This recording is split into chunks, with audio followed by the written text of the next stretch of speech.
vuelta, buenos días para todos. Y ahora me toca cambio de camiseta, me salgo del instituto y me pongo, digamos, del lado de la iniciativa Extend Save a Life. Primero contarles un poco que esta iniciativa comenzó en el año 2009. Es una iniciativa que surgió de la Sociedad Europea de Cardiología, el EAPSI y el EuroPCR. Al principio, digamos, se llamó Extend for Life y se trabajaba, la misión de esta iniciativa era mejorar el tratamiento y el acceso de los pacientes con infarto con supradesnivel del ST a un tratamiento de reperfusión de calidad para mejorar su moro y mortalidad. Esto surgió básicamente porque en Europa vieron que era muy dispar el tratamiento y la realidad del tratamiento de estos pacientes en los diversos países. Ellos lo que hicieron fueron tomar este registro, digamos, como base del cual sacaron la información y analizaron cómo se estaban tratando a los pacientes con infarto en cada uno de estos países. Vimos ya que es bastante importante, digamos, o fundamental para darle un tratamiento a tiempo a los pacientes que llamen al sistema de ambulancia. Esto es del año 2008. El 51% de los pacientes con infarto con supra en Europa llamaban a las ambulancias y obviamente este porcentaje era bastante dispar a lo largo de todos los países. Y a su vez era también variable la cantidad o la disponibilidad de centros con angioplastia primaria que tenían en los diversos países, que el promedio rondaba alrededor del 55%. Y entonces esto lo llevó obviamente a analizar cómo estaban tratando los pacientes con infarto con supradesnivel en sus países, y obviamente las barritas, cada barra, digamos, es un país. Las que están en negro son los pacientes que no recibían tratamiento de reperfusión, en colorado son los que fueron tratados con trombolíticos y en verde los que recibían tratamientos con angioplastia primaria. Y obviamente desde la izquierda a la derecha, desde donde lo quieran ver, era bastante dispar, y países a la derecha como Rumania o Turquía o Grecia, digamos, eran los países que menos tratamientos, que menos realizaban angioplastia primaria, y países a la izquierda de la pantalla como República Checa, que son los creadores, a pesar de ser países, digamos, que no son de los más ricos de Europa. Digamos, Peter Widimsky es el creador del Prague Trial, que demostró que era seguro derivar y trasladar a los pacientes con infarto a otros centros para hacer la angioplastia primaria, y ellos, como política de Estado, digamos, tomaron la decisión de no pasar más trombolíticos en República Checa y derivar a todos los países para hacer angioplastia primaria. Entonces, esa es la razón por la cual, digamos, a pesar de no ser uno de los países más ricos de Europa, fueron los que mejor administraron los pocos recursos que tenían. Entonces, la realidad es que esto es un modelo que es innovador. La iniciativa fue creada como una plataforma en donde todos los actores que están involucrados en el manejo de los pacientes con infarto con supradesnivel del ST trabajen juntos pensando centralmente en el bien del paciente. Tiene características destacadas por ser un modelo de gestión independiente, que se trabaja en un ambiente colaborativo en donde se realiza una participación activa y se estimula el trabajo en equipo y de manera intercultural. Obviamente las realidades no son las mismas en cada país europeo. Nosotros en Argentina, la realidad de la Ciudad de Buenos Aires no es la misma que la de el interior del país o que de otras provincias, o sea que a eso se refiere con la cuestión de intercultural. Y se trabaja básicamente siguiendo los pasos de un modelo de mejora, ¿sí? O sea, se mapea, se analiza la situación en cada lugar, se identifican las barreras, como mencionaba recién el doctor, se desarrolla un plan estratégico para enfrentar esas barreras y se pone en implementación ese plan. Y obviamente se tienen que establecer las estrategias o las herramientas que permitan medir regularmente el proceso, porque eso va a permitir ir cambiando y modificando el plan sobre la marcha. Entonces, después de 3 años, esto lo traje, digamos, a nivel de ejemplos, ¿no? Pero en todos los países en donde participaron de esta iniciativa, se mejoró, digamos, el acceso de los pacientes a la angioplastia primaria, y como pueden ver, del año 2008 al año 2011, se redujeron la cantidad de pacientes que no recibían tratamiento de reperfusión y aumentó la tasa de pacientes que fueron tratados con angioplastia primaria. Esto se repitió en cada uno de los países europeos que participaron de esta iniciativa y que cada uno fue creando su propio plan de acción. Por cuestiones políticas, digamos, y por cuestiones de querer ampliarse de manera global y por haber realmente transformado el tratamiento de los pacientes con infarto con supra en Europa, decidieron cambiar de nombre, y lo que era Extend for Life ahora se llama Extend Save a Life. con una misión que es la misma, que es intacta, pero están tratando de ver de manera más global y tratando de incorporar otras regiones del mundo a que se sumen a esta iniciativa. Entonces acá entra Latinoamérica, ¿sí? Nosotros somos un grupo de países bastante diversos en cuanto a la economía y en cuanto a lo que es culturalmente hablando. Si separamos a los países por niveles de ingresos por año, obviamente tenemos países de bajos ingresos como Bolivia o como Haití, y hasta países, digamos, de altos ingresos, donde están ustedes, y según esto que es de la OMS, y Colombia. Después de países, el resto estamos todos entre intermedio y alto. Pero, a pesar de eso, digamos, la mortalidad, las enfermedades cardiovasculares, mejor dicho, son la principal causa de muerte en la gran parte de los países latinoamericanos. Entonces, eso es una de las razones por las cuales miraron para Latinoamérica y están intentando que participen cada vez más países. De los países de Latinoamérica que estamos participando en esta iniciativa, en México fue el primero, y nosotros desde la Argentina nos sumamos a esta iniciativa en el año 2015, en donde el doctor Velardi es el director actual de la iniciativa y yo soy la coordinadora nacional. Brevemente, lo que nosotros hicimos fue seguir los 4 pasos que propone, digamos, esta iniciativa. Hicimos varias encuestas y tomamos los datos del registro nuestro del ARGENYAM, que también surgió en el año 2015, y eso nos permitió entender un poco cómo estábamos tratando a los pacientes con infarto. Y la realidad es que no lo estamos haciendo del todo bien. Primero porque tenemos varias cosas que no podemos cambiar, y por eso está en Colorado, que es primero que somos un país grande, con 23 provincias, más la Ciudad de Buenos Aires, 44 millones de habitantes, y eso hace que obviamente implementar un plan de tratamiento o un código de infarto a nivel nacional sea prácticamente imposible, porque además cada provincia tiene su forma de legislar y su propio presupuesto, con lo cual, digamos, resulta bastante complicado. La segunda cosa que para nosotros es nefasto es nuestro sistema de salud, porque no tenemos la suerte de tener como ustedes, digamos, un único sistema de salud, o por lo menos, digamos, tener la posibilidad de integrarlo, que todo salga de una misma bolsa, sino que tenemos la parte pública, privada o de los países, digamos, europeos que tienen un sistema de salud único, sino que nosotros tenemos un sistema de salud público, privado y las obras sociales. Entonces, y está un poco integrado entre esos 3 segmentos. Entonces realmente es un problema a la hora de querer trabajar de manera unificada. Después la cultura, en lo que se refiere a cultura de reperfusión, es escasa y no había una preocupación generalizada por tratar a los pacientes a tiempo, y como consecuencia de esta fragmentación, digamos, del sistema de salud, tenemos múltiples servicios de ambulancias, múltiples servicios de emergencias que no están adecuadamente equipados, no todos tienen electrocardiograma, o sea que yo lo que les decía antes de la situación ideal, en muchos casos en nuestro país no se puede implementar, por lo menos por ahora. Y como también tenemos un montón de centros con y sin capacidad de realizar angioplastia primaria, y que cada uno, digamos, está poco integrado entre sí, tenemos poca capacidad de generar redes, por lo menos por ahora también. Y a eso, si le sumamos el escaso apoyo político, hace como un conglomerado de barreras que son bastante importantes y para el cual estamos tratando de ir derribándolas de a poco. Los datos nuestros de Argentina, del último registro del año 2015, el 67%, ¿cómo estamos tratando nosotros a los pacientes? El 67% reciben angioplastia primaria, el 20% aproximadamente se los tratamos con trombolíticos y un 15% no se reperfunden, pero estos son centros, digamos, bastante seleccionados, o sea, probablemente la realidad sea mucho peor que esto. Y con esto tenemos una mortalidad global del 9%. E insisto que probablemente la mortalidad sea muchísimo mayor, porque estos no son los mejores centros que participaron. Y si nos preguntamos en dónde estamos, de ese 9%, estamos básicamente, digamos, a la altura de las mortalidades de los trials que evaluaban si la streptokinasa era mejor o peor que el placebo, o sea que la realidad es que estamos bastante mal y que tenemos muchas cosas por hacer.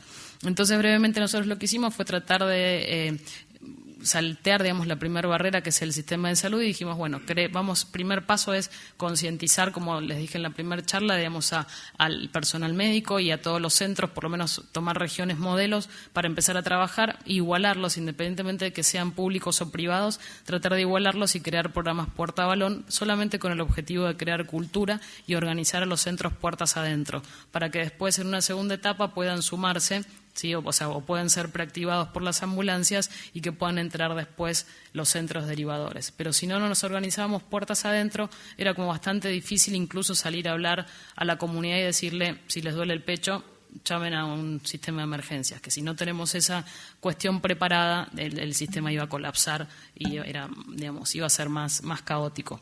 Entonces, de vuelta, en cada centro hicimos los 4 pasos, o en cada región, ¿no? Hicimos los 4 pasos, mapeamos, vimos las barreras, determinamos objetivos y a partir de marzo del año 2016 empezamos 13 centros, ahora somos 36 centros de varias ciudades y de varias provincias, Entre Ríos, Santa Fe, hay un montón de centros, Santiago del Estero, Tucumán, Catamarca, Mendoza, Córdoba, que fue la última que se sumó, y desde marzo de 2016 hasta el mes pasado tenemos 2.154 pacientes que fueron incluidos. Esto no busca, digamos, ser un registro, simplemente que lo que nosotros hacemos es todos los centros que están participando, algunos tienen la posibilidad de desarrollar redes en un futuro, entonces los acomodamos puertas adentro y todos los meses, este es el informe que reciben ellos mensualmente, les mandamos un informe en donde cada puntito es cada centro y ellos saben, digamos, cada centro sabe cuál es sí mismo, pero desconoce el resto están anonimizados. Entonces, por ejemplo, yo no tengo forma de señalarlo, pero la raya de las 2 rayas verticales, la que está a la derecha, coincide con una mediana, o sea, corresponde a una mediana de 90 minutos de tiempo puerta balón, la que está a la izquierda de 60 minutos y la colorada que es transversal es representa el 75% de los pacientes por debajo de los 60 minutos. Entonces, por ejemplo, el que dice 9 abajo en el cuadrante, digamos, de abajo a la derecha, ese centro tiene, que esto es real, es el informe que mandé hace un par de días, ese centro tiene 9% solamente de los pacientes tratados con un tiempo puerta balón por debajo de 60 minutos y con una mediana de 165 minutos. Entonces, el coordinador de ese centro mira eso y dice, bueno, no estaríamos del todo bien, ¿sí? Y aunque no lo crean, esto genera, digamos, una competencia. Primero es como todos los problemas, ¿no? Llaman y dicen, pero esto está bien, es real. Y bueno, a medida que van pasando los meses, uno ve cómo de repente empiezan a mejorar porque cada uno, como les dije antes, cada centro es completamente distinto al otro, entonces ellos van encontrando las mismas, digamos, las propias estrategias para ir mejorando. Y poco a poco se van a ir corriendo, que tienen que ir corriéndose de abajo a la derecha hacia el cuadrante de arriba, en donde son todos los pacientes que tienen menos de 60 minutos de puerta balón y más del 75% por debajo de esa métrica. ¿Y qué es lo que pasó a nosotros ahora desde marzo del 2016? Llevamos 19 meses. El primer mes, que éramos solamente 13 centros, la mediana era de 77 minutos y a medida que fueron pasando los meses, ahora la mediana de los centros que completaron 19 meses es de 63 minutos. O sea que de a poco vamos viendo cómo van disminuyendo con el paso del tiempo. Y como les dije, nosotros planteamos objetivos cada 3 años. El año que viene empezamos la segunda tanda, digamos, de 3. Y sobre esa base que creamos cultura, digamos, en esos centros, queremos que más centros se vayan agregando de todas las provincias. Y los centros, y ahora sí, digamos, vamos a empezar a trabajar separados, entendiendo, ¿no?, la limitación de nuestro sistema de salud, que para los centros privados vamos a lograr, o queremos lograr por lo menos, que las ambulancias nos preactiven, ¿sí? Simplemente con eso ya vamos a lograr bastante en lo que respecta al tratamiento, y a los centros públicos ayudarlos a desarrollar redes. No todas son cosas malas. Tenemos buenos ejemplos en la ciudad de Rosario y en un sistema público con el apoyo del gobierno local, que es un gobierno socialista, o sea que creo que en parte también por eso logran este apoyo. Es un hospital público que tiene hemodinamia, 2 que no tienen hemodinamia pero sí tienen unidad coronaria y 5 no tienen angioplastia primaria y tampoco tienen unidad coronaria, ¿sí? Entonces, esto es lo que describió recién el doctor y que probablemente suceda en todos los países, en todas las regiones en donde se organizan redes y que resulta de lo más interesante.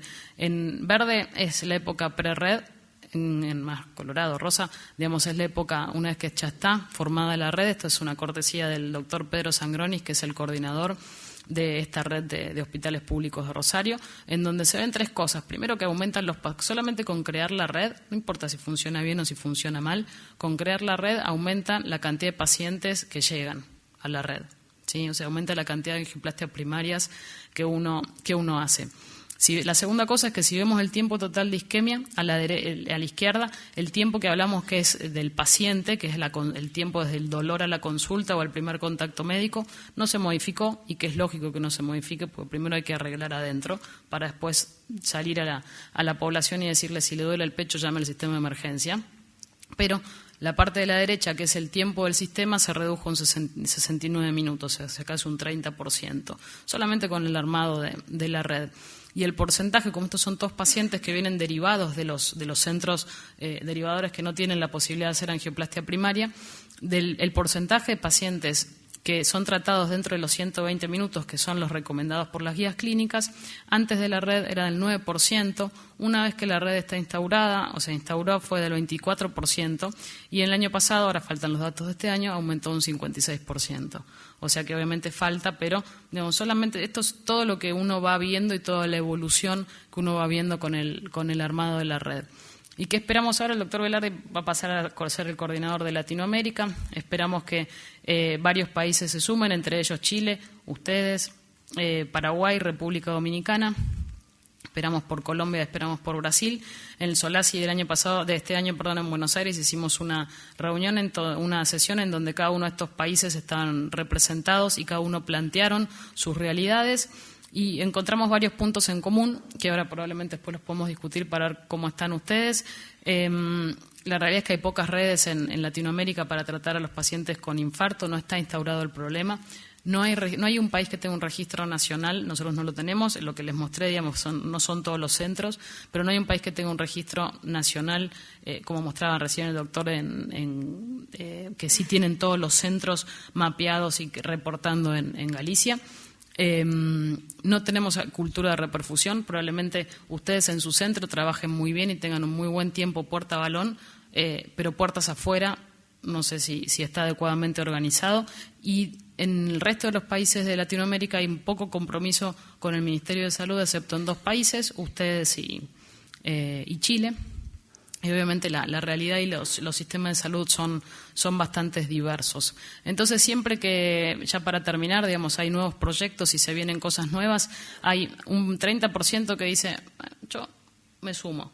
O sea, compran la idea como rápidamente y se ponen a trabajar en esto para mejorar el tratamiento de los pacientes. Después hay un 20% que dice, no, yo no hago ni pienso hacer absolutamente nada, no me voy a apurar, no me voy a despertar a las 3 de la mañana para llegar a tiempo a un infarto, no voy a correr, nada. Y después está el resto de la gente que espera, que es el 50% restante, que espera ver cómo le va el 30% y si les va bien compran. Entonces, siempre que hay nuevos proyectos, va a haber un grupo de detractores y otro grupo que le vamos a dar para adelante, entendiendo que las cosas pueden cambiarse y pueden modificarse. Entonces, por lo menos para nuestro país, nosotros tenemos un montón de hemodinamistas, somos 40 millones, hay 300 y pico de hemodinamistas, tenemos un montón de centros, 600 hemodinamistas, 300 centros con posibilidad de hacer angioplastia primaria, es un centro cada 125.000 habitantes y las guías europeas dicen que tiene que ser un centro de hemodinamia entre medio millón y millón de habitantes, o sea que centros con capacidad de hacer hemodinamia tenemos de sobra, recursos tenemos el material, el recurso humano capacitado, pero simplemente lo que nos falta es un poco de orden, y de esto es lo que se trata el trabajo con esta iniciativa, y que esperamos que varios países de Latinoamérica se puedan sumar. Así que bueno, muchas gracias.